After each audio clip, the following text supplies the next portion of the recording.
আসসালামু আলাইকুম, সবাইকে ঈদ মোবারক। আমি এখন অবস্থান করছি সিরাজগঞ্জ জেলা উল্লাপাড়া উপজেলার সলঙ্গা ইউনিয়ন পরিষদে। মহোদয়, আপনার কাছ থেকে জানতে চাচ্ছি, মেম্বার থেকে প্যানেল চেয়ারম্যান দায়িত্ব পাওয়ার পর আপনি অনুভূতি কি, এবং আপনি চেয়ারম্যান হওয়ার পর জনসাধারণকে কি সেবা দিয়ে যাচ্ছেন, এ বিষয়ে যদি আমাদেরকে একটু জানাতেন।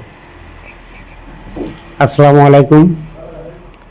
আমি অত্যন্ত আনন্দের সহিত জানাইতেছি যে আমি মেম্বার থেকে প্যানেল চেয়ারম্যান হওয়াটা এটা একটা স্টাফ ব্যাপার। শুধু তাই নয়, এটা মহান আল্লাহ তাআলা যাকে সম্মান দেয় তিনি সম্মান পান।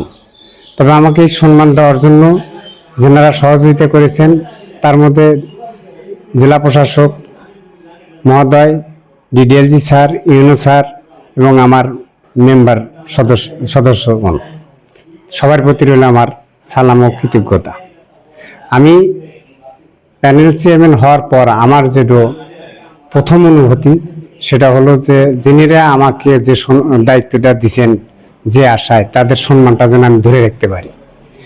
পাশাপাশি আমি সলঙ্গা ইউনিয়নের সাধারণ সকল শ্রেণীর মানুষকে যেন সেবা দিতে পারি, সকল প্রকার সেবা যেন আমার কাছে তারা পায়, এই হলো আমার প্রথম আশা। আমি দিয়েও যাচ্ছি। এবং ঈদুল আজহার উপলক্ষে সরকারের দেওয়া অনুদান, আমাদের ভিজিএফ চাউল এসেছে।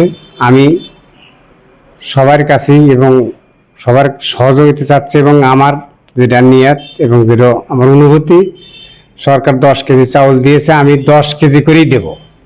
এবং আমি এই বিষয় নিয়ে সকল সদস্যদের সাথে মিটিং করেছি যে 10 কেজি চাউলের যদি 100 গ্রাম কম হয় আমি মেনে নেব না, 10 কেজি দিতে হবে, এবং সবাইকে যেন আমি দিতে পারি, এই আশা আমার রয়েছে। এবং পাশাপাশি আমি একজন সাংবাদিক ছিলাম, এখনও আছি, সলঙ্গা রিপোর্টার্স ইউনিটির সাধারণ সম্পাদক। এই পেশাজীবী যারা আছেন সবার কাছে আমার অনুরোধ থাকবে, আমি যেন সাংবাদিক হিসাবে আপনাদের কাছে সার্বিক সহযোগিতা পাই, এবং সহযোগিতার আশাবাদ রেখেই আমি শেষ করছি। আসসালামু আলাইকুম।